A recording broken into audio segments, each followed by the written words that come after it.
takes notes. I don't know if somebody from the DOE staff is going to take notes tonight. Yes, Antoinette Peterson is attending and she'll be recording minutes. Okay.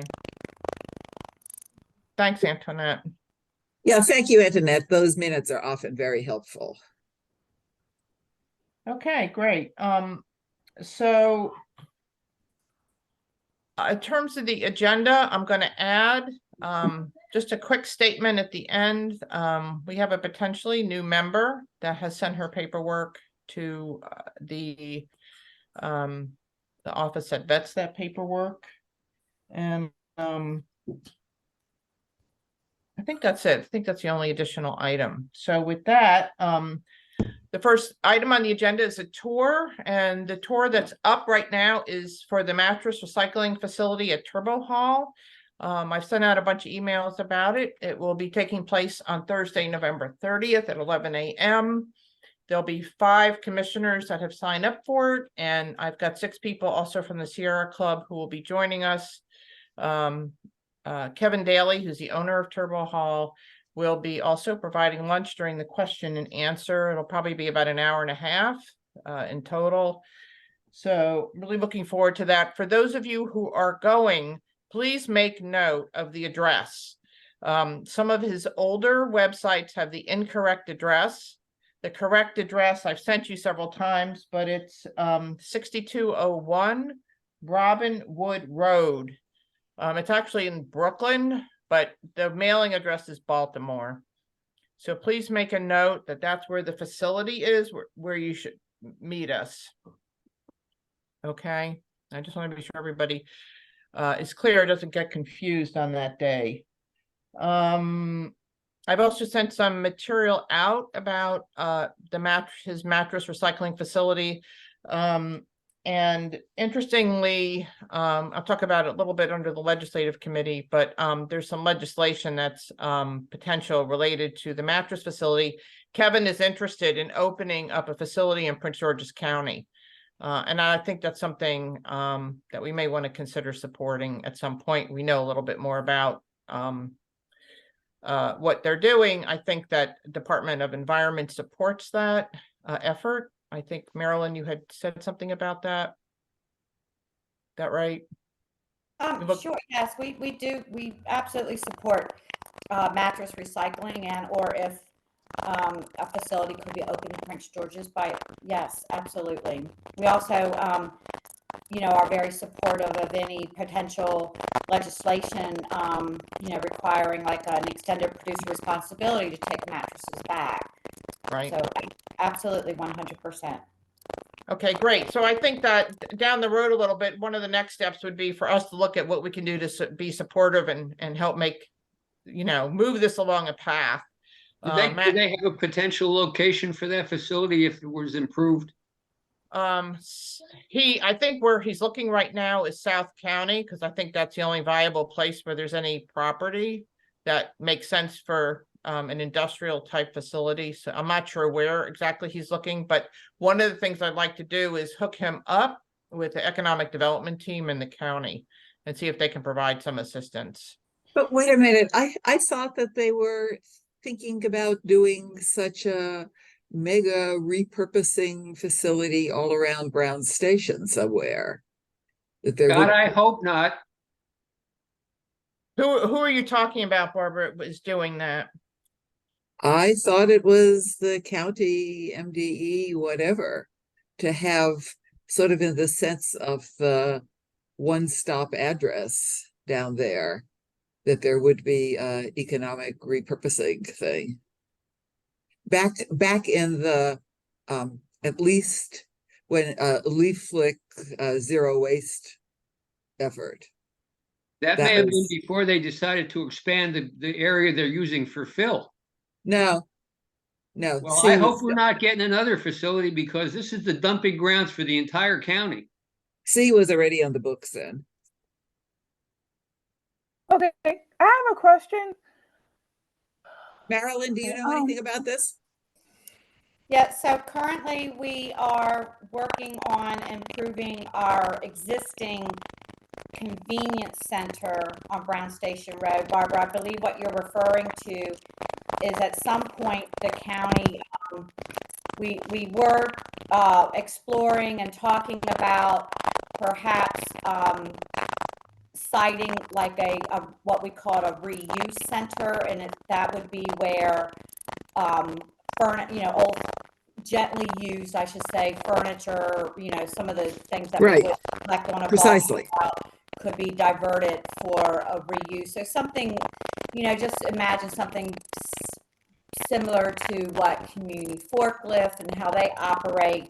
But that actually, while we envision it and we would like to do it, and we have, we're still exploring it, there's no concrete plan right now, or funding, I should say, to move forward with that. But it is in the vision in the future. Now, whether it would be on Brown Station Road or somewhere else, I mean, it could be part of, for instance, like a North County larger convenience center. That's yet to be determined. Isn't that in the 10-year plan? It's mentioned in the 10-year solid waste plan, but to date, we have not secured any type of funding for that. So, where's the noise coming from? Please unmute yourself if you're not speaking. If you're not speaking, unmute yourself, please. Too much noise in the background.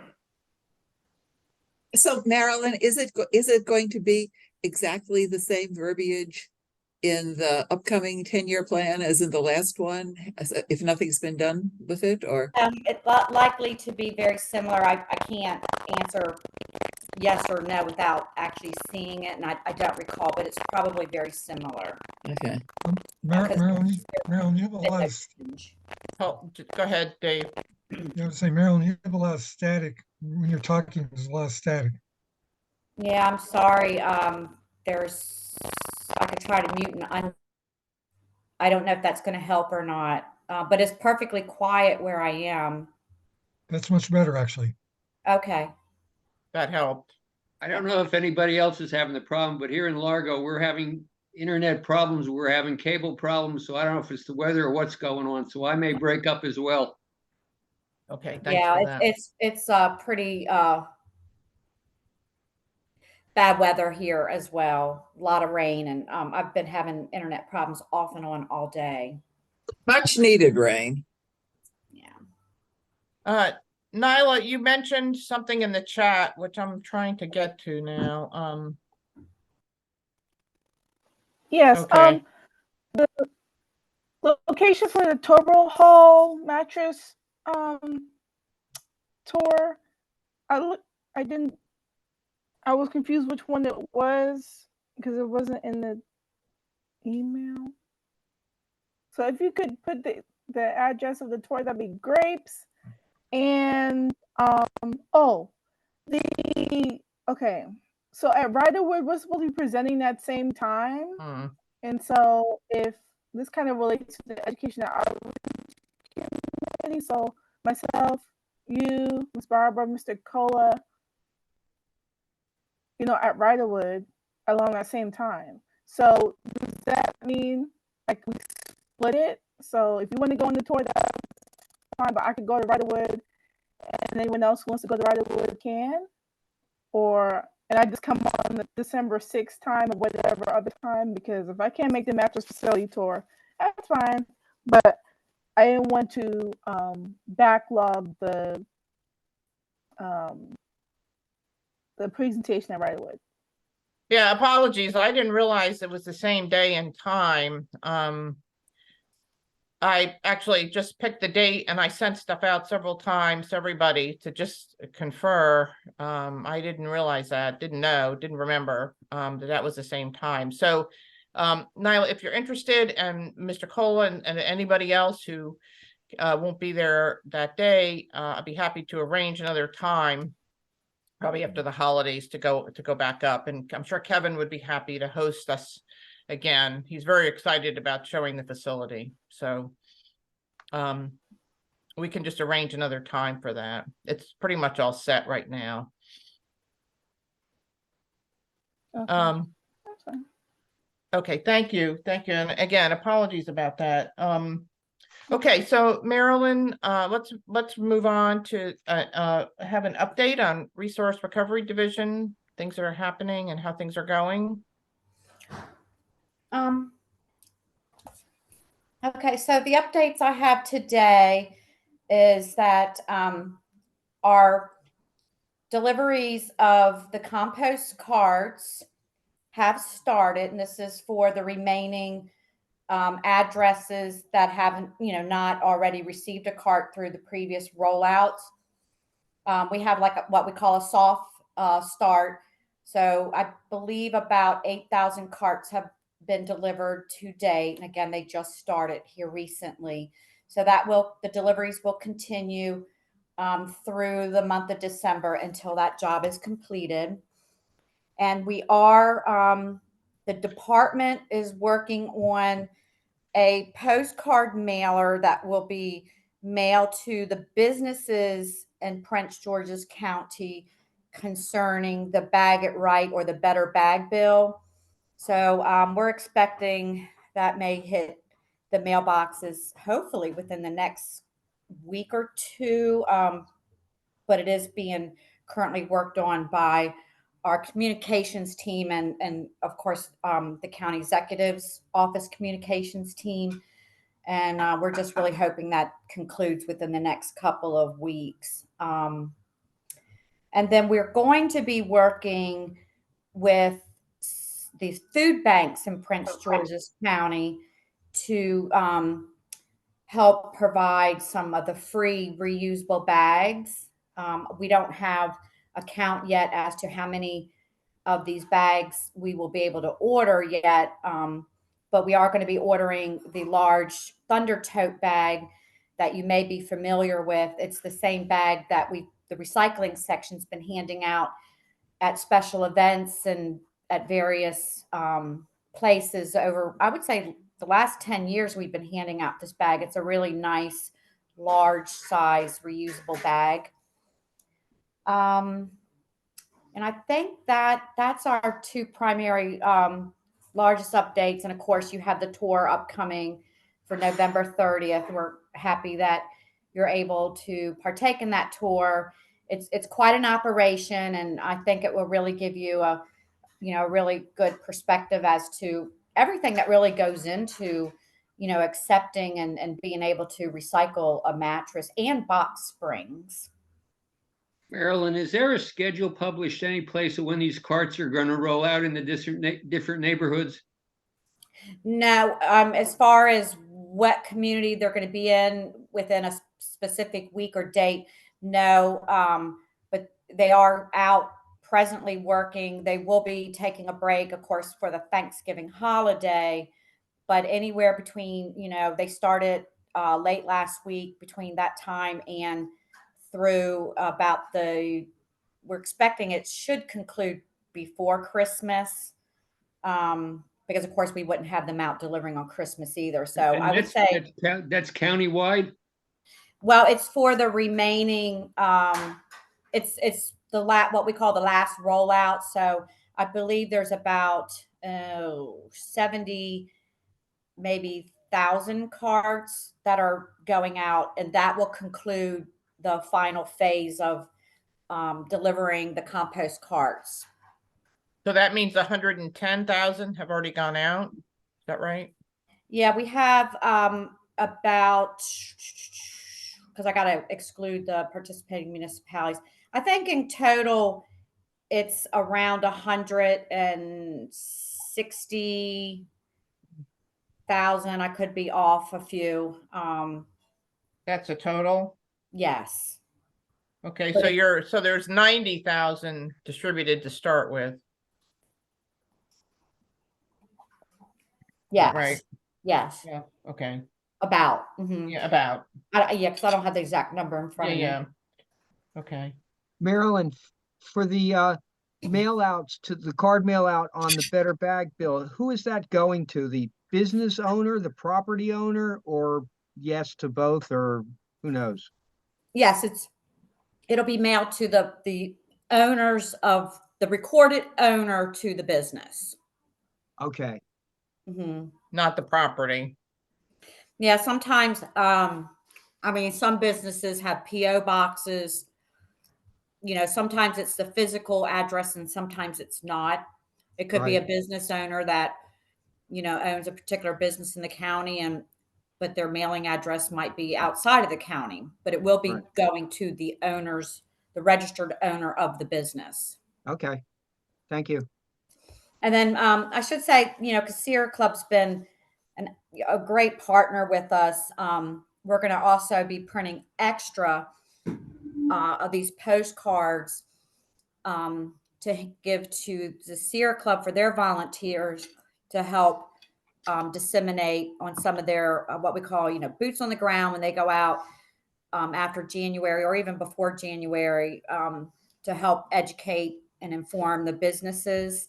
So they'll have cards on hand too that as they go out, meet with people, they'll have something in hand. And then Martha Ainsworth had also asked if I could provide her with a letter on county letterhead paper like we did for the polystyrene ban when that went into effect.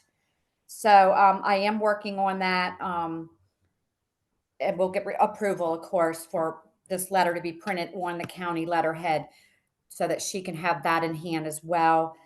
Because based on their experience last time, she said when they met people in person at the establishments, that having the information on the county official letterhead paper seemed to have a little bit more oomph behind it than just the, you know, the postcard. So I will be providing that to Martha for their use and the volunteer work that they do. Yeah, speaking as somebody who did a lot of that distribution, it had a lot of oomph to have the county letterhead. Yes. Yes. Marilyn, is there any attempt to have presentations made like at the EDC or Department of the Chamber of Commerce's or any of the other business organizations to attempt to assist in the rollout, or is it just going to be the card? Yes. So I'm not sure if you know or remember Denise Curry, but she's Sure. on our team. Denise Curry. Yeah. She is working with the Chamber of Commerce and trying to get the information out through, you know, to its members in various ways. One of which can be like a webinar or a seminar. Also within their newsletter that they send out. We did just, and this is again, big thanks to the Sierra Club and to Martha. We did just give a presentation in which the county participated. We were one of the presenters. Martha and the Sierra Club, again, they coordinated this, but it was I'll call it like a webinar or seminar for the municipal officials throughout Prince George's County. And while all municipalities did not have representation, it was very well attended. And so we do appreciate that help, but we are planning on doing and holding more seminars like that. Okay. Thank you.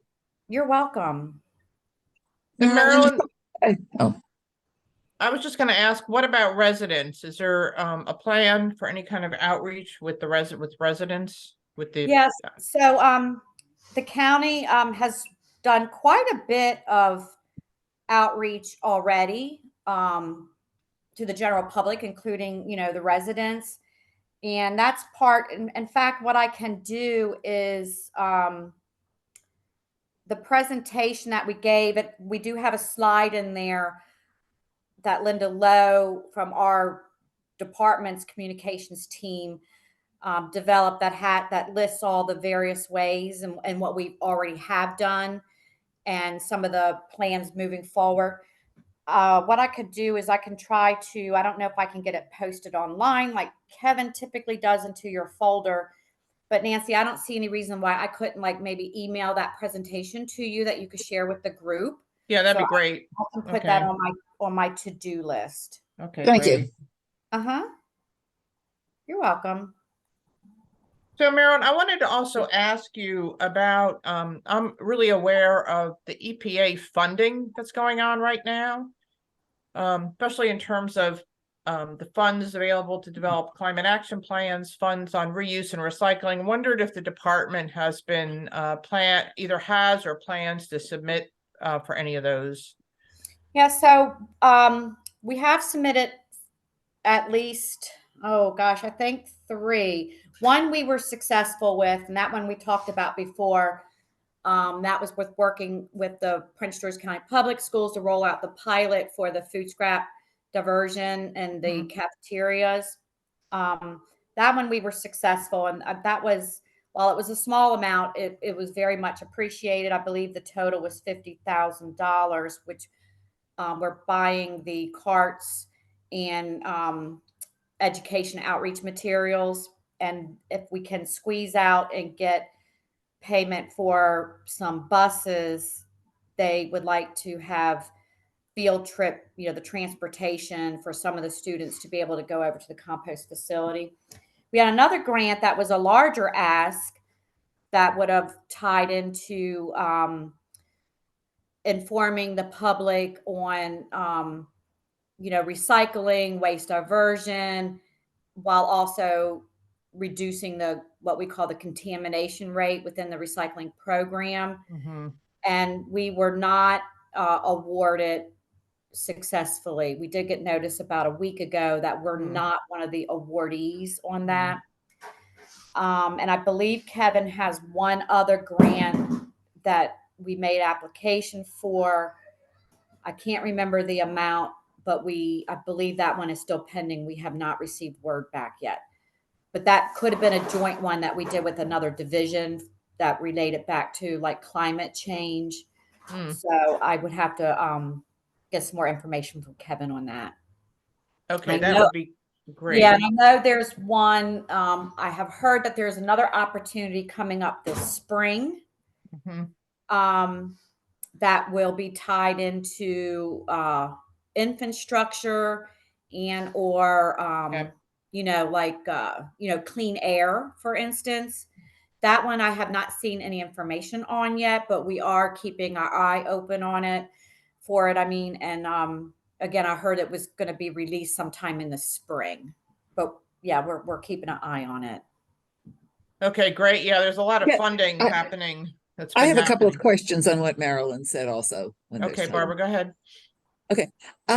So with the 70,000 carts that are being distributed, what sort of information are the residents getting? Is it only the written blurb that's in the cart, or are they getting any forewarning that the cart is coming? And is the cart actually being delivered to the house?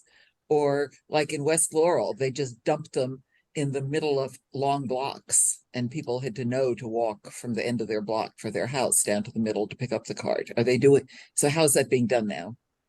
Yeah, so the vendor, the contractor is supposed to place the cart in front of the house at the curb. That's the service we pay for. They're not supposed to just leave 6 carts in a cul-de-sac because there's 6 houses around the circle. I do know one case where that happened last time, and we did get a phone call from a resident that lived in that cul-de-sac because all the carts, people got home and took the carts and they didn't actually have a cart, and somebody ended up with here in West Laurel, they were leaving in the middle of long blocks. Yeah, but that should not be happening. Okay, and are people getting any forewarning that the cart is coming, or yes? So yes, our communications team, Linda Lowe's team, did do some notices. They did send out some notices, and I'm not sure what platform they used, but I'd have to check on that to get the specifics. But I do know they did send out information, sort of like, look for your cart. It's coming within a certain time frame. And then when the cart's delivered, it will be the cart, the kitchen pail, and then information in there. And I did make sure that the information about how its participation reduces, methane gas and helps the environment was put more in the forefront this time. Would it be possible to get a copy of that to be sent to the SWAC members? Yep, I can put that on my to-do list. Copy. So I think that was the only tweak that got made on it, on that mailer, or that goes with the cards. Great. That's wonderful to have done that. Okay. Okay, another question. When you're saying that the DOE is working on doing right now, tweaking, finalizing whatever, the mailer for businesses on the Better Bag, is it possible that either Martha / Sierra or the SWAC could look at the wording before that goes out? I will ask. I will say, though, on a positive note, that both Linda Lowe, she's the manager for our communications team within DOE. Linda Lowe and I have both had quite a few conversations with I'm sorry, Martha. with Martha. I said Yeah, Barbara. she told me that she had to, that there was a real glitch in it. And she had Yeah, to correct. she's been excellent with respect to the information and what it should include, what it should not include. I mean, because she was actually one of the drafters of the bill. So I feel very confident that this business mailer, as long as it's not edited too much by anyone outside of my office working on it, it should in present form, the present draft, which typically we don't do that initial draft, but on this particular mailer for the businesses, my team, we did work directly on that draft to send it up to Linda Lowe. And I'm just hoping that that there's not too many edits, because we captured the most relevant and important information of what I know that Martha, and being an expert and knowing exactly what this bill says and knowing what she said needs to go out there, and the verbiage that needs to be used, which is taken, pretty much directly from the bill, is included on this mailer. Okay, if it would be possible at the last minute before printing, if that mailer could just once be run either by Martha or the SWAC, that would be great. Okay, I made a note. Thank you very much. You're welcome. And just also one other note, with you were talking about distributing the reusable bags. Down today, helping with District 1, Tom Dernoga, turkey handout, and they did 1,750 reusable bags. Oh, nice.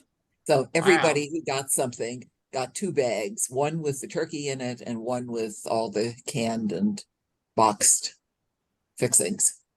Oh, that's excellent. That's great. So good old Tom. You said 1,750.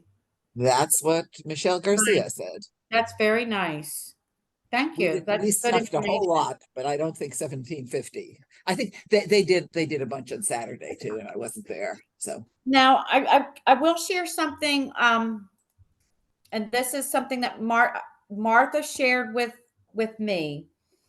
And I don't know if SWAC is aware of it or not, but I heard it again directly from Martha. I have not heard it from any internal county sources, but supposedly council member Oriana, I'm not sure I'm saying her name correctly, so my apologies, is going to propose in January, when they come back into session. Supposedly she's going to skip the committee and go to the full council to propose amending the current bill so that it excludes SNAP recipients. Because remember, she proposed something more recently and it failed in committee. So she wanted to do both SNAP and WIC. WIC. This will be again both? I'm not sure. I just heard SNAP, but I'm assuming it probably means both, but I just heard SNAP. It's so awful. Hmm. So, and supposedly, again, this is what Martha heard that she's sharing with me.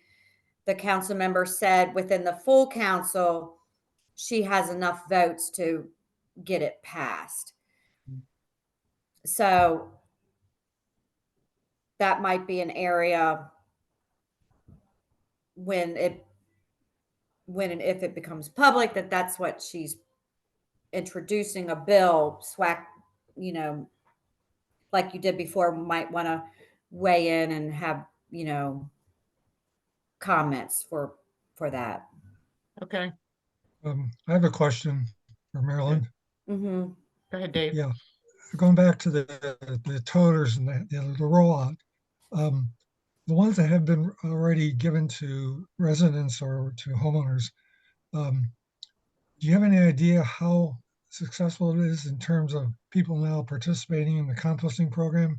Has your staff been able to identify percentages or the number Yeah, of- we do have an idea. It's not the percentage of food scraps coming into the compost facility, you know, via our collection service where the residents can mix, they can use the cart to, you know, mix yard trim in with their food to sort of layer it like lasagna, or strictly put food in the cart, or, you know, they do have the option of just putting yard trim in it.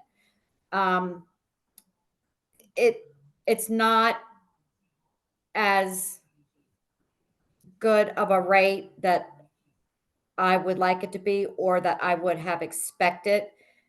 Now, realizing we're kind of early into it, kind of and kind of not.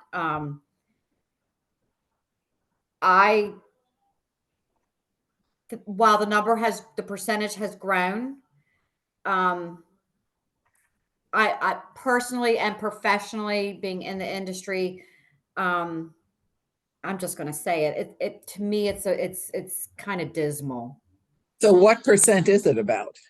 About, I think we moved the needle from like 2% to 5% being food coming in, you know, and 95% is yard trim. Don't quote me on that number. I do have the report. I'll have to refer back to it to get that exact percentage. And I know they're doing another waste sort, but they're doing this waste sort now at the facility, I believe, on a quarterly basis. And you know, we should see that number going up. And we're going to need to continue to do outreach, education to really get people on board with this. And I mean, in the long term, what the county may want to think about is if the percentage is still, you know, very low, you know, especially considering that it is it's a great waste diversion effort, reduces methane gas at the landfill. It's a perfectly reusable resource of material. You know, we make a great product out of it. The county's invested in the Gore technology. That was a big investment. We've invested in the carts.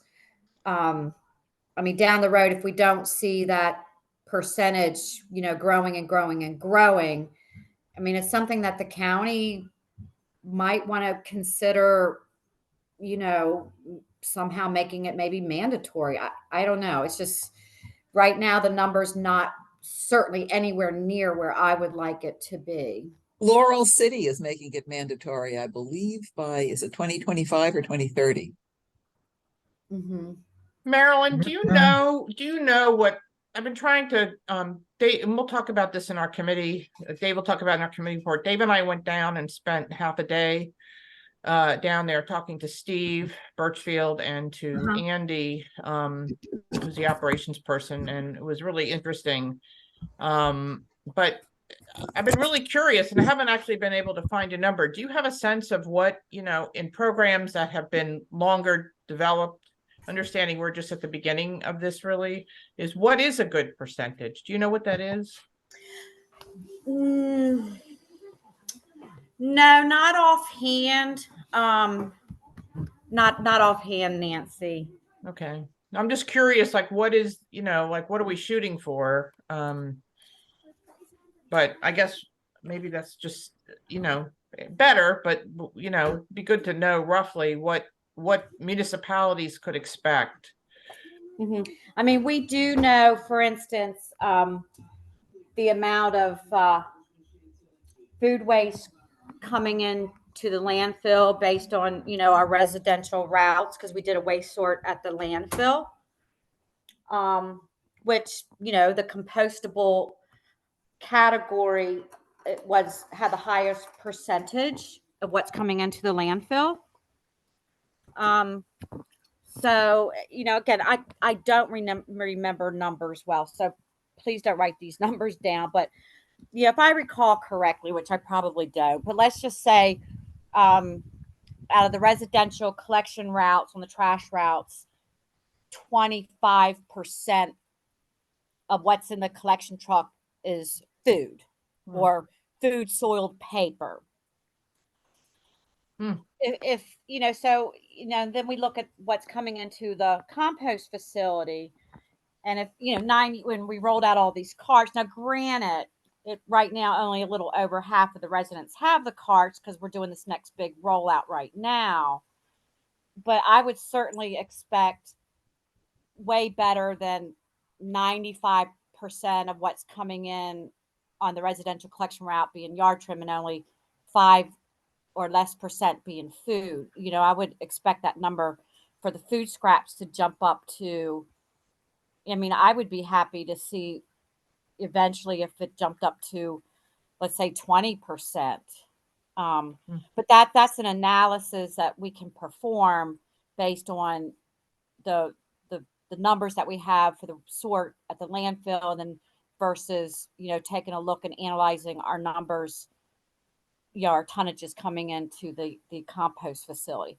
I just think the number, less, I think it actually was less than 5%, but I just don't remember it exactly. To me, seemed like a dismal number right now. So Marilyn, Marilyn, Hold on, Barbara. Dave, go ahead. Yeah, Marilyn, when we went out there, when we did talk to Steve and Andy Baker, they told us it was about 2.5%. That might be right then. Yeah, I know it was less than, I said 5%, but I think it was actually less than 5%. Again, my apologies. I don't remember numbers real well, but I know it. To me, in my professional opinion, it was dismal. And I don't know if he told you before we did this most recent rollout, which we'll consider our second rollout, which took place, I think, this time last year. I think it was like a 1%, and so the needle did move to 2.5%, but it's still very low.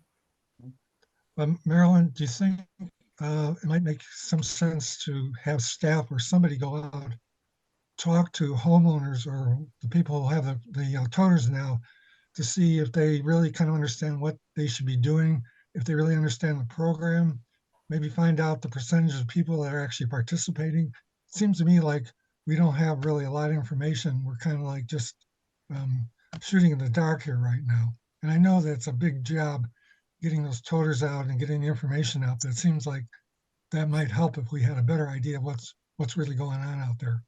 Yeah. So we need to do a lot more what we call outreach and education.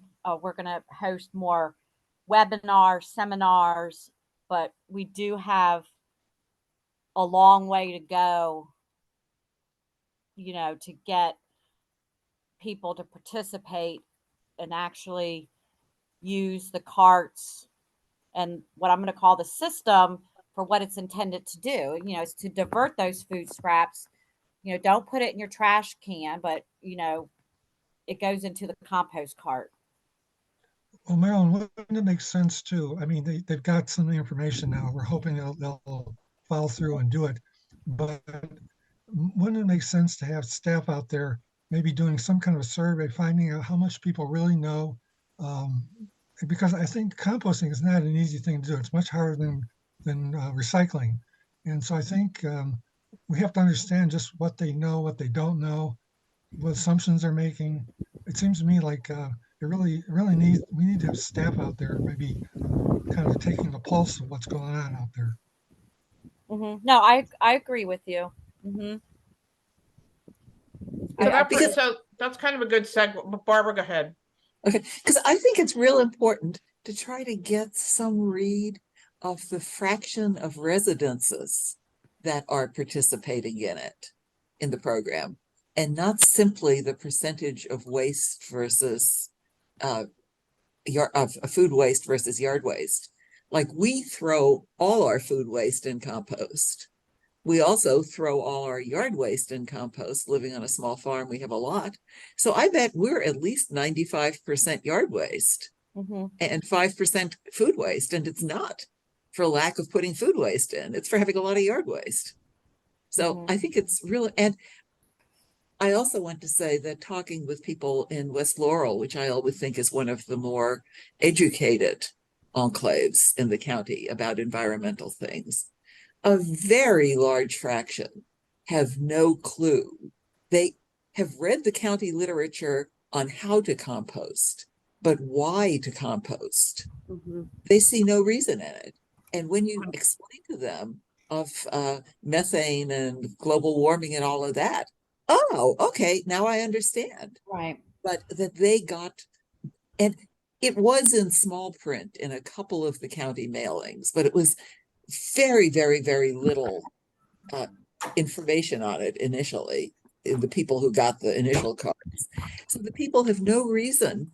It's, as Dave says, it's a drag to do composting if you haven't done it. And if there's appears to be no reason for it, why should they? Yeah, if SWAC, if you would like to take on drafting some questions for a survey, I can, as part of our continuing education and outreach, we can, on our side, think of ways to get a survey out and actually have it completed and sent back to the county. So if you want to send over some questions you'd like to see on a survey, I think that would be a great partnership here. Okay, that's great. So if you send out such a survey, would it just be the questions, or would it on page 2 or on the back actually give the people the answers, that they do get some information out of it, and not just that we are asking them what they know, but that it also is an educational piece? Yeah, maybe it could be a survey where we could get it printed.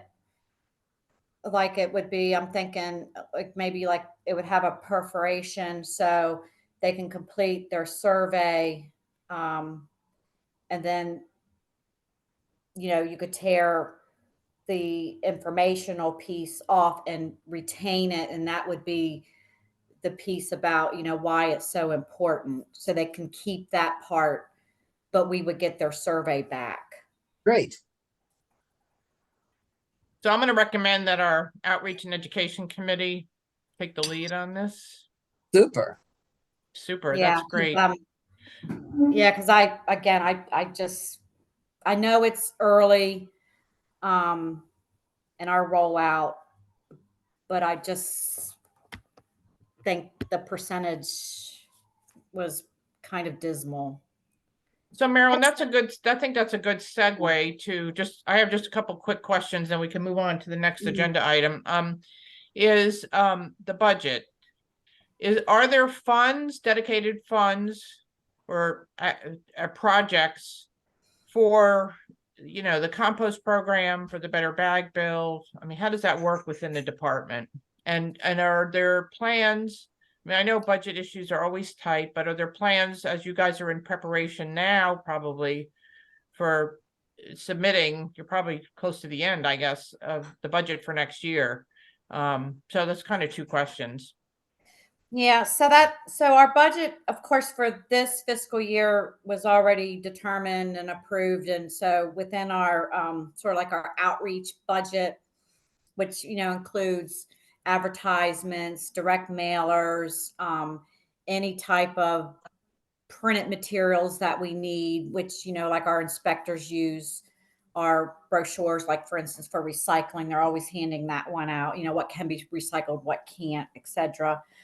The one thing that is hitting our budget, and it's going to take most of our, if not all of our money for this fiscal year, is the better bag bill, because we weren't expecting it, when it went through council and got passed and everything. The effective date is January of this fiscal year. So it just never got budgeted, but we are mandated to do that, certain outreach. Of course, Linda Lowe's team is doing as much as they can on platforms that that don't have a cost associated with it. But for instance, we know we have to do the direct mailer to the businesses, so that's going to be one of the big expenses. And then so that would be the printing of the postcard, and then the mailing, to get it mailed. And then what we have to do is, once we have the final cost of that, we have to see what we have left in that budget, to see then how many of the reusable bags we can purchase, because the next thing is to give out as many free reusable bags to the public as possible. And then there's other certain things that we have to reserve certain number of funds for, like to promote any of our upcoming special events that we host, like when we do the free mulch giveaway or the household hazardous waste electronics events. Now, typically we do a mailer every year to the residents to remind them, about recycling, our single stream recycling program, and any other real important things where we kind of get the biggest bang for the buck, so to speak, to help with, waste diversion as a whole. And so it's yet to be seen. I don't know if this year we're going to actually be able to, it looks like the money that we budgeted to do that is going to have to be spent on this postcard to the businesses. And so I don't know if we're going to be able to do a direct mailer this year. It'll be the first year we didn't do one, on a broader schedule, like for recycling, for instance. But if we don't do it by June, when the fiscal year ends, hopefully we'll get it in early for the new fiscal year. So, won't be too much more than 12 months where we missed a mailing. So I hope that helps. But yeah, what about for the next fiscal year that you're preparing now, I presume? Yeah, so we were restricted to what they call a what do they call that budget? It's where you can't increase your dollars at all. It's called a they have a name for it. I can't remember what it's called, but we were not allowed to increase any of our budget lines over and above what we had requested for this fiscal year. And if we have a line item that we know, let's say pump and hauling for leachate, let's say we know that there's a price increase and we have to pump and haul leachate. So let's say we have one line item that went up a little bit, then we have to cut it from another line item somewhere. Yeah. And the name of it is escaping me, what they call that budget, but basically it means we cannot go a dime over the bottom line total operational budget from what we asked for last year. So you're sort of rearranging the furniture. Yes, exactly. We're rearranging the furniture. I think the word is pushing around the chairs on the Titanic. Well, that, Yeah, You rearrange the furniture with no buffer. yeah. So, um, we've already said things like with respect to our budget because, let's say hypothetically, if something does get passed, whether it's on a county level or state level with respect to mattresses, for instance, anytime we have any new laws initiative. passed that affects our industry, we have to get information out to the public. That's got to come out of that budget. So Marilyn, for example, and I don't want to belabor this because I want to get on to some of the other stuff and it's already 10 to 7. But for example, if the county contracted with Turbo Hall, the county would have to pay Turbo Hall to take the mattresses, right? And there Correct. potentially could be there's a kind of savings, whether it's space in the landfill or it's sort of a secondary or tertiary benefit. But I guess there's not funds for that, I imagine. No. Okay, so that would be an issue. It's like if the county wanted to take those initiatives, the initiatives have to be funded in some way. So, Correct. okay, good initiatives, but how to make it all work financially is a question mark. Mhm. Okay. Can I ask you a quick question Yeah, about the budget process? Was this freeze on increasing spending as a result of all of the money that was pumped in by the federal government over the past 2 years and now is gone? I don't know. I mean, obviously, cost of living is going up, and if the government's going to have a constant budget, something's got to give. Mhm. Mhm. And yeah, and I believe the county's also, I think we're going to be having a hiring freeze coming up here soon. Wow. So, yeah, it's a tight budget. Well, But somebody I will say, I just want to say, like, for the extended producer responsibility, like, going back to the mattresses, that's where, if the state were to pass legislation where the cost would be passed on to the producers of these mattresses, that, for instance, would help the local jurisdictions Right.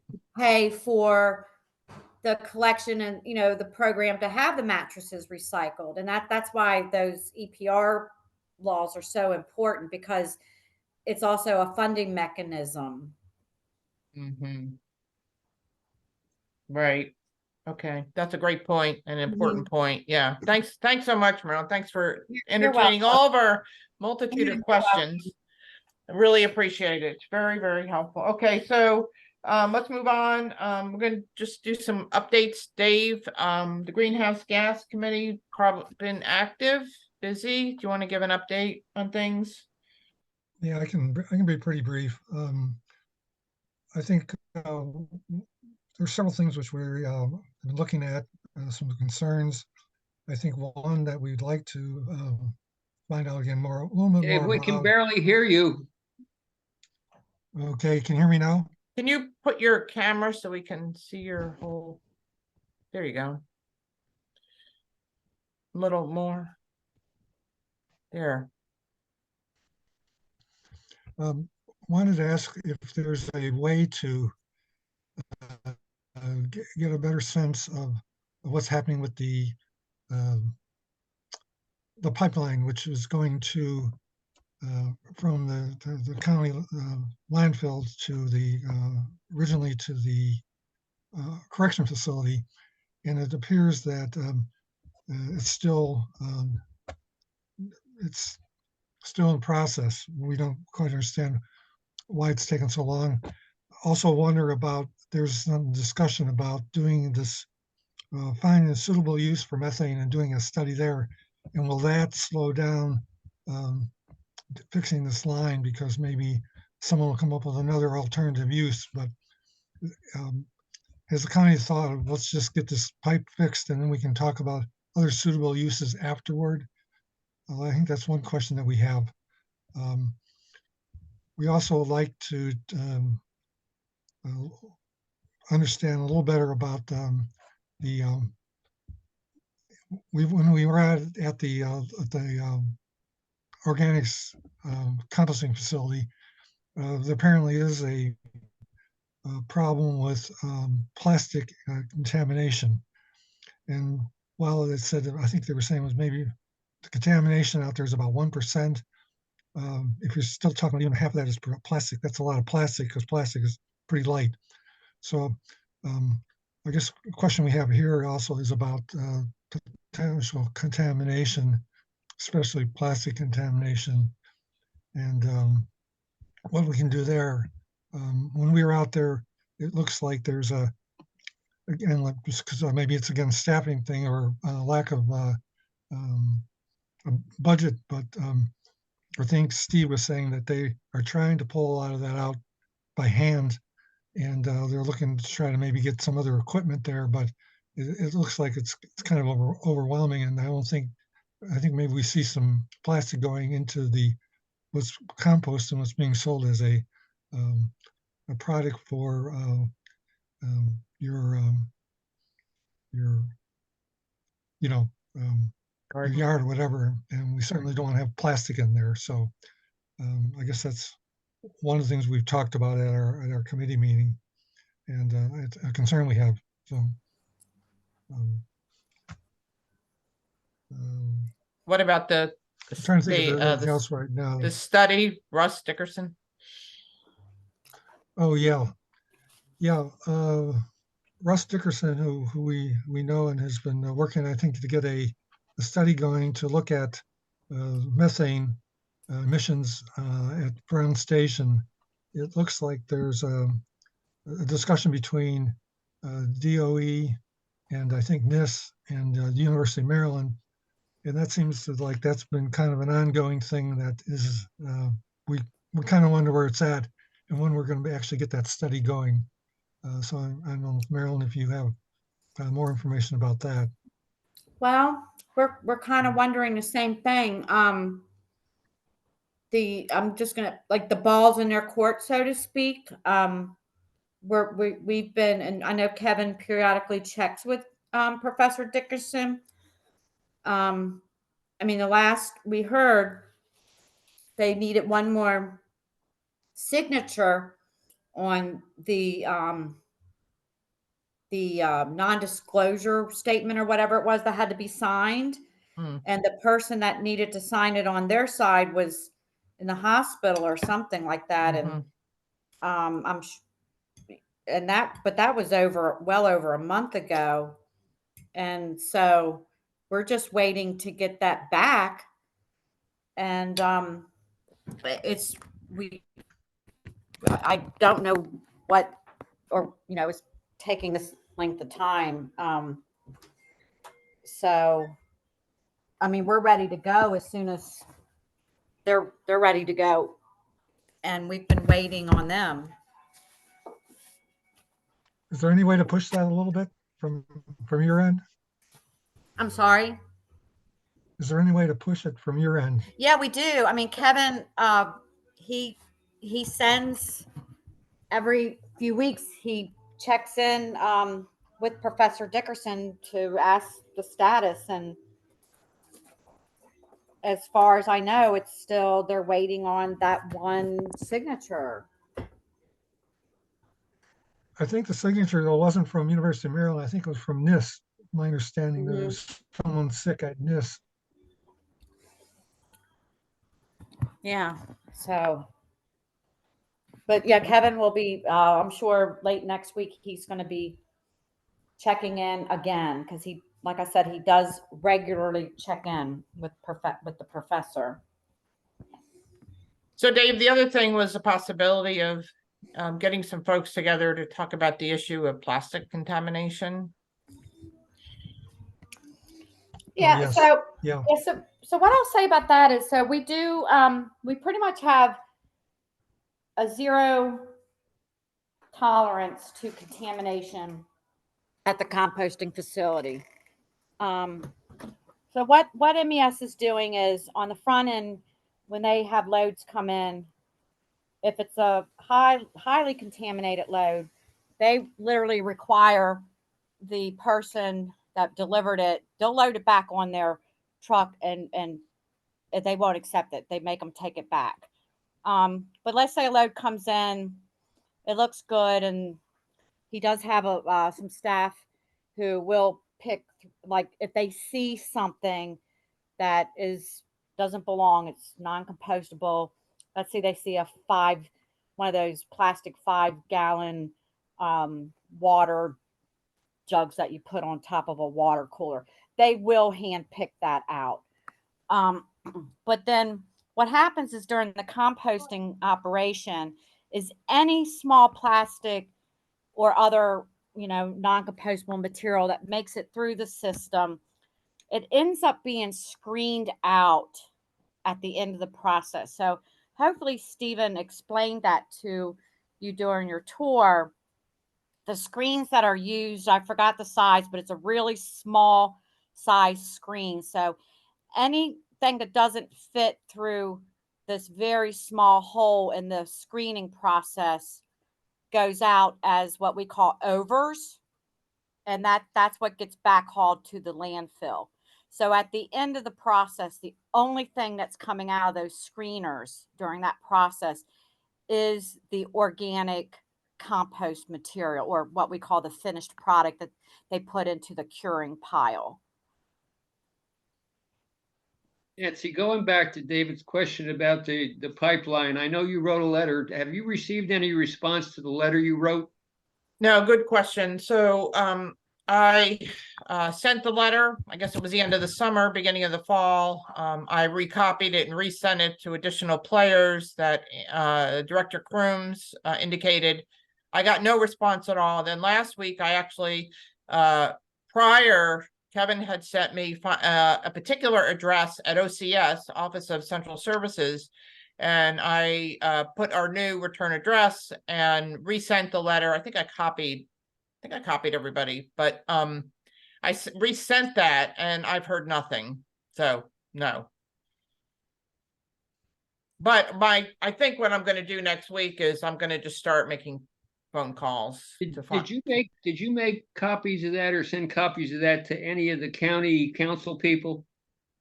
I sent it to Eric, I sent it to Tom, I sent it to the county executive office, which is what we had done and agreed to do to start with. Yes, I didn't send it to the whole council. At this point, I think maybe it probably should go to the whole council if we're not getting any response, because, and at some point, and I hate to suggest this, but it may need to go to the media. To Okay, see if so the media could stir some action out of the county, because obviously they're not responding. I agree. any other thoughts?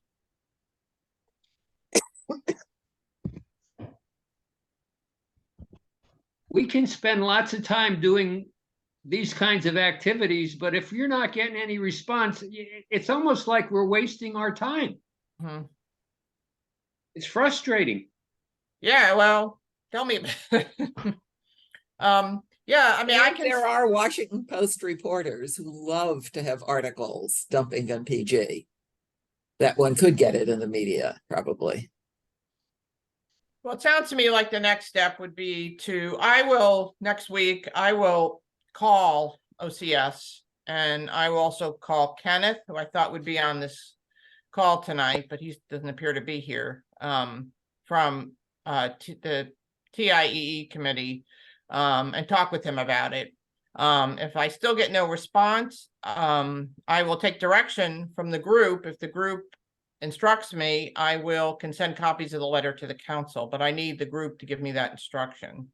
Can we pre-ahead give you that instruction now? You can.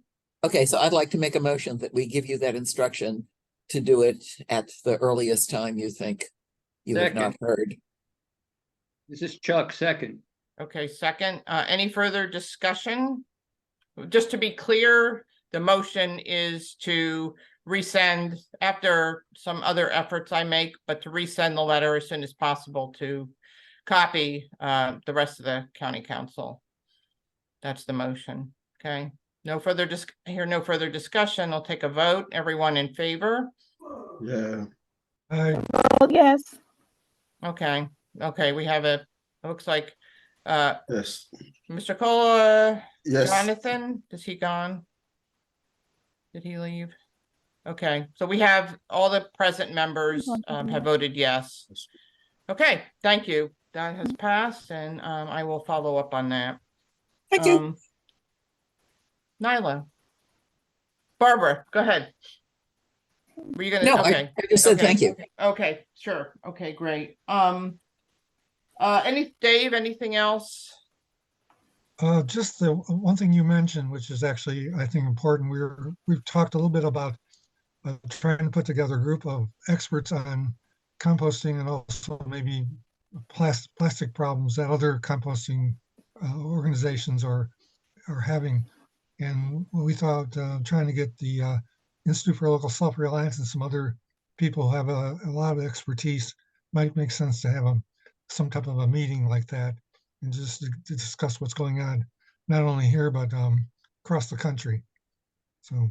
Yeah, so it might be worth a while to, in that, and especially in light of a lot of what Marilyn said, is to include in that conversation discussions about how to places that have successful increasing participation. You know, what have they done to increase participation? I'm sure there's places that have had a lot. I mean, I know I read about Queens in New York and some other places, but would be helpful to hear from people who have know about this. So we could then make recommendations to DOE, and it could be that there's really a need for funding, and that would have to be figured out. I think both is to find out how they have increased the participation and how they assess it.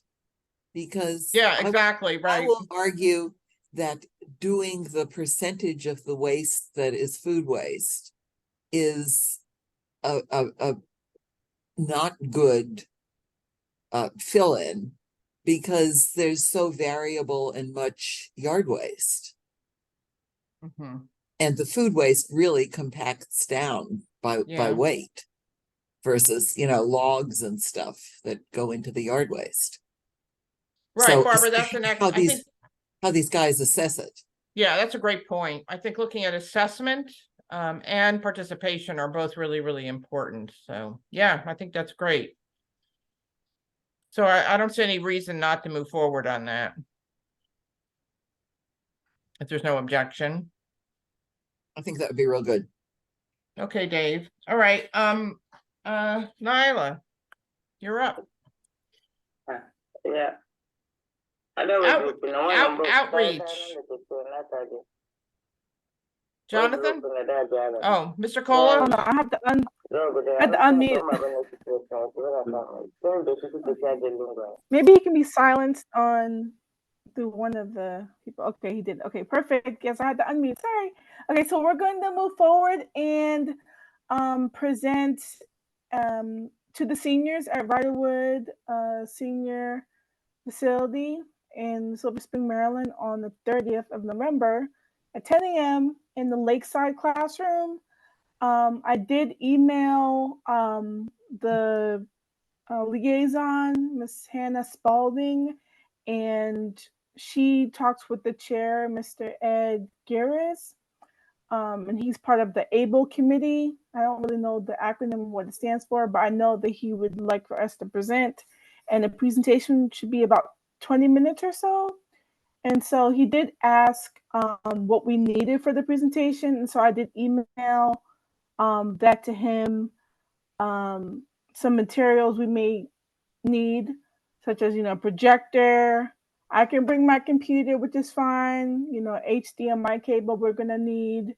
I know they'll have enough chairs and such, and then a whiteboard or chalkboard if they have that in the room, just to put the contact info of the address of where the facility is in Maryland, Chalentham, Maryland, and the numbers and stuff, and the mailing address too, for sending durable medical equipment.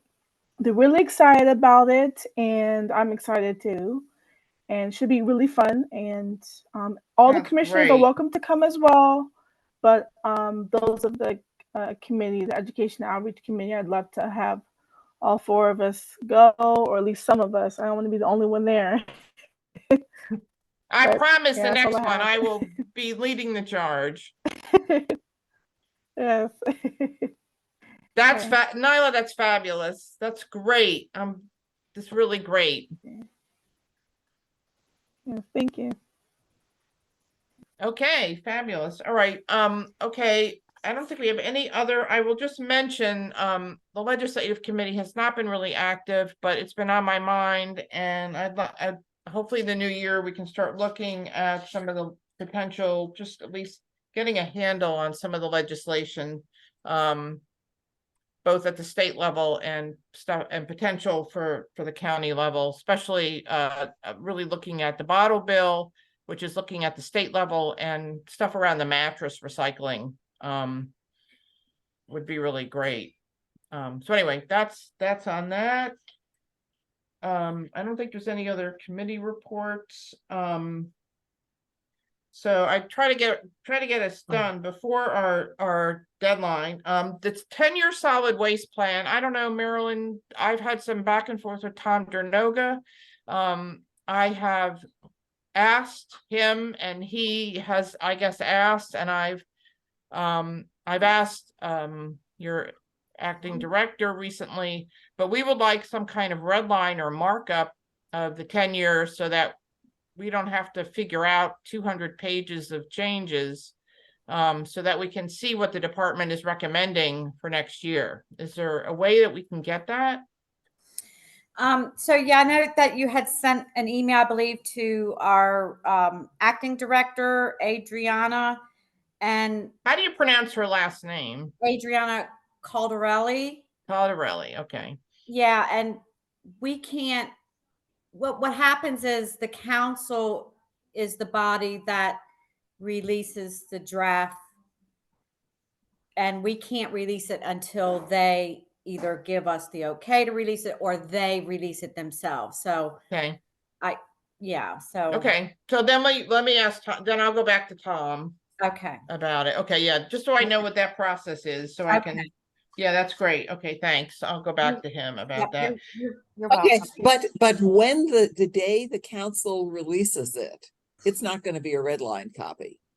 Could we that day get from you guys a red line copy? We don't have a red line copy. You don't have any document that's all the recommended changes from the year before? We do not have a red line copy. I'll have to see if we have something that would be similar. Let me go back, because we did pay a consultant to make the updates. Okay. So I'll have to see what we might have. So let me check on that and I'll get back to you. Okay, Marilyn, thanks so much. Oh, you're welcome. Appreciate that. Okay, Mhm. great, good.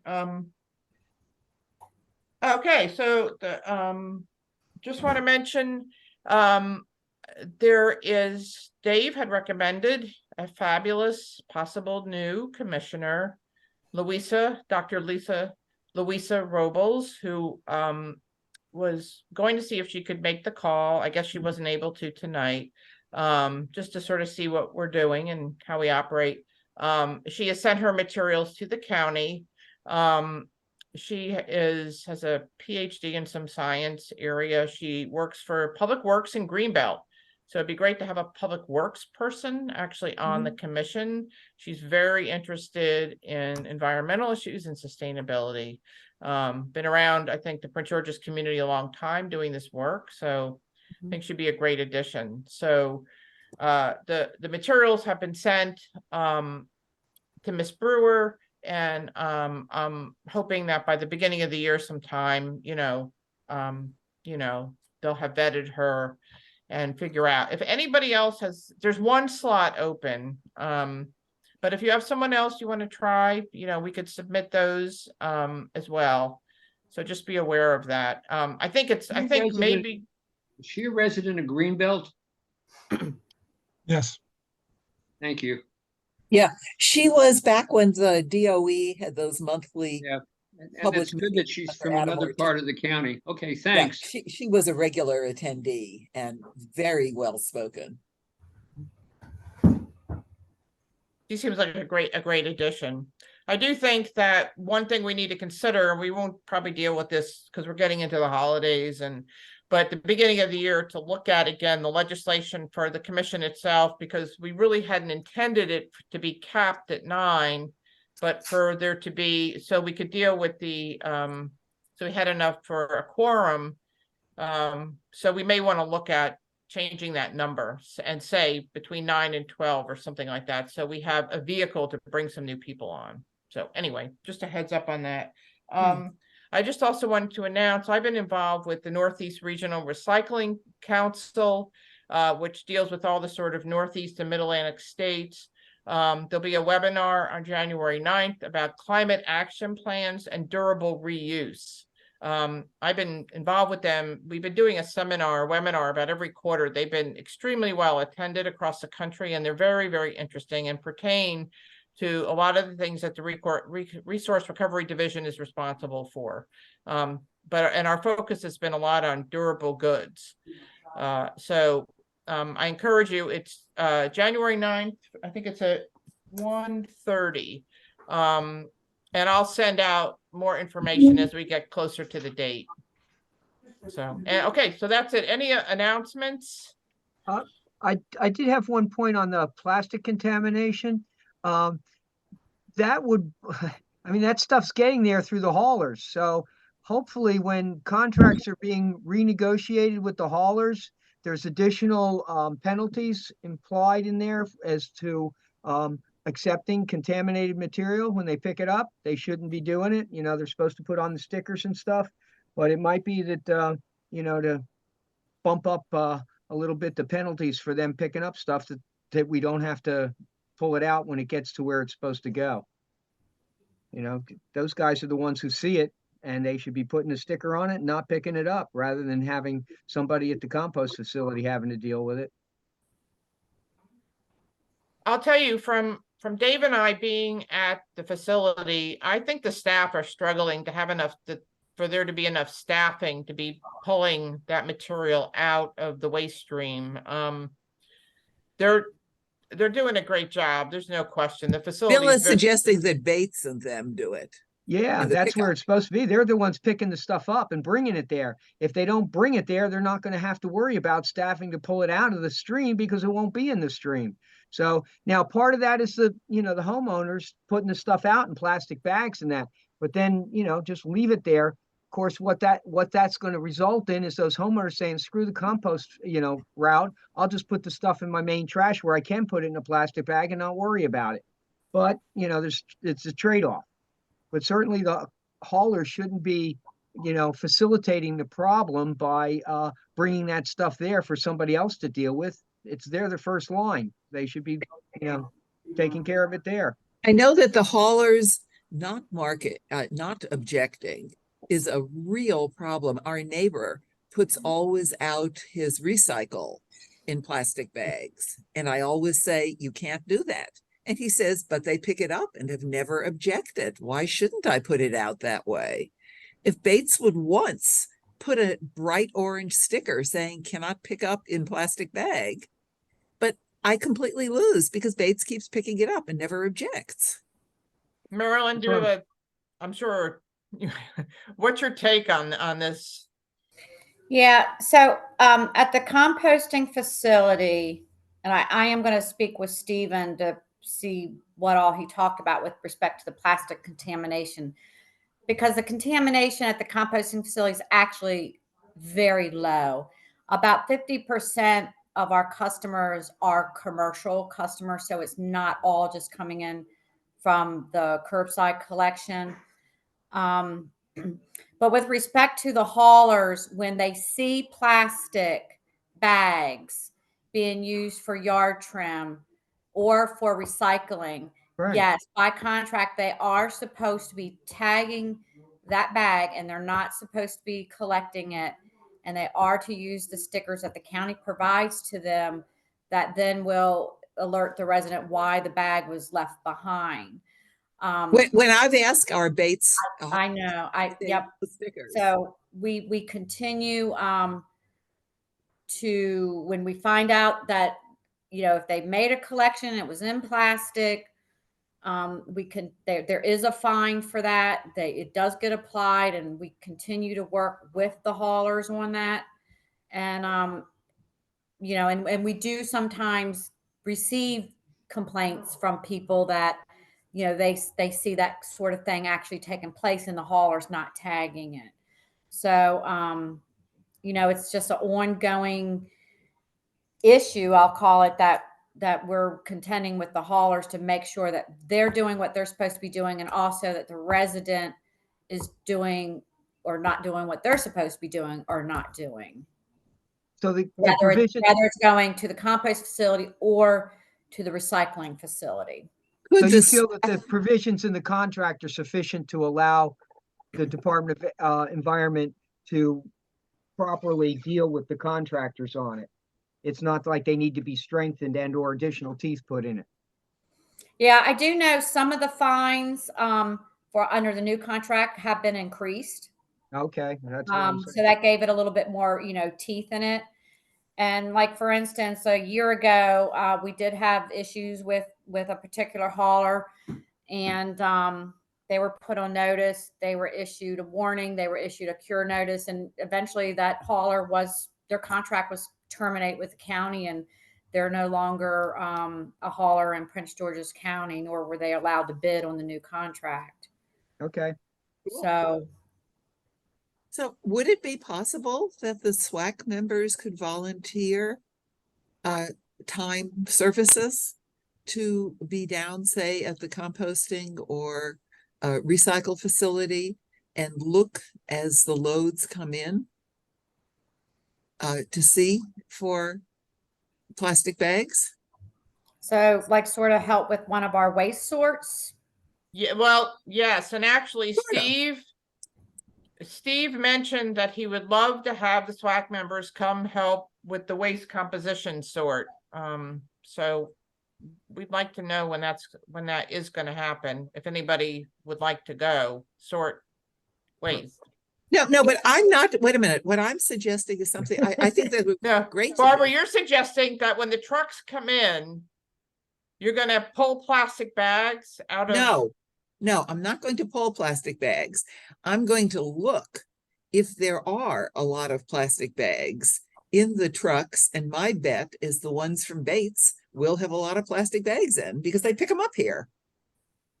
And that if Marilyn says that the contract requires that they not have the plastic bags and that they put the stickers and that the haulers can get in trouble for doing it, I'm saying that we could help doing the survey to see if the haulers are indeed bringing stuff with plastic bags. Can I suggest a different route? If you know Bates is picking them up in your neighborhood and we have inspectors, why can't an inspector follow Bates on its route to see what it's doing? Marilyn. Yep, we have done that. Now, do we have enough? Barbara's aware of a specific route that Bates Yeah. is using, then perhaps that should be suggested that they send the inspectors out on that particular route that Barbara's aware of and follow them for a couple of trips. But they'll know if the inspectors are close enough to watch what is being dumped into the truck, they have to be real The average close. person on the back of that truck will know and care. Yeah, no, Yeah, that They're ain't gonna not the happen. management. They're not gonna happen. Those guys are making sure they don't get left when the truck's going down the street. That's what their concern is. They're not going to pay attention to an inspector pulling No, close behind. I've worked the back of a truck. That's the least of their problems. Yeah, and actually, it's the volume of material, Barbara, coming to the compost facility is pretty astonishing. And when they dump those big trucks, the material's somewhat compacted, and it comes out in this sort of compacted mass. Right. That one person would be different. You'd have to have several people to sort of pull stuff No, no, no, no, no, no. Looking for plastic. No, you're missing what I'm saying, Nancy. I'm not saying to pull the plastic. I'm saying to look if on Right, the but surface- right, but You're just not to gonna see see, much. but just to see the plastic, you'd have Yeah. to pull some of the compacted material because you just don't. look if it's on the surface. Well, The surface isn't as big as the compacted mass itself. right. That's when they dump it, sometimes it falls apart, you know, and you can sort of see inside. Sometimes then you'll see like, you know, a bag from Home Depot that they put leaves in or something. But typically on the outside of it, you don't see very much. No, you don't. You just don't. I mean, we were there, we saw that it's, Yeah, certainly at the recycle facility, I think it would Oh, be easier to it would be see. a lot easier because it's And- not compacted material. Right. It's loose. And Sure it's the is. exact same, it's the same haulers, the same way, not flagging plastic bags, whether it is on Monday, the compost, or on Tuesday, the recycle. So I would propose that one look at the recycle facility. So I'm not sure what the next step is. We're almost at 7:30. But there's clearly a lot of questions and thoughts and ideas about this issue. I don't really have a suggestion off the cuff. I think it's something either we can continue to discuss in December, or it can be taken up, you know, by one of the committees. And you know, maybe getting more input from Marilyn and the team about it. But Marilyn, do you think that might be a possible use of SWAC people that we could watch as the trucks come in once? Yeah, so what I would need for Nancy to do is write a request, you know, sort of spelling out what it is that, you know, SWAC wants to do. And then I will have to run that up the chain, and it has to go to our risk management because Right. there's likely some type of liability waiver. Oh, yeah, yeah, yeah. If you know, that would have to be signed. But if Nancy wants to send me something that with respect to, you know, what the request is, what the intent is, etc., I will certainly be more than happy to send that up to the chain of command and then over to risk management. Okay, so what are you asking for, Barbara? What is it that you? We can offline work on some text. Okay, all right, okay. So Marilyn, we'll confer and get back. Okay. On that, okay. And then if there's anything else you think we should know, just let me know about any of that. Would be helpful. And thank you, Nyla, on good questions and suggestions. We'll incorporate that. Okay, everybody, we're at 7:30. I want to be respectful of everybody's time and stay within the limits. I wish everyone a wonderful and safe holiday, and hopefully we will see you in December. Happy Thanksgiving. Happy Yep, Thanksgiving, thank everybody. you. Mhm. Okay, Bye now. Okay. Thank Night. you all. Marilyn, everybody. thanks so much. All right, you're And welcome. Antoinette, Bye-bye. thank you. No problem. You're welcome. Have a happy holiday. Okay, happy holidays, everybody. Bye.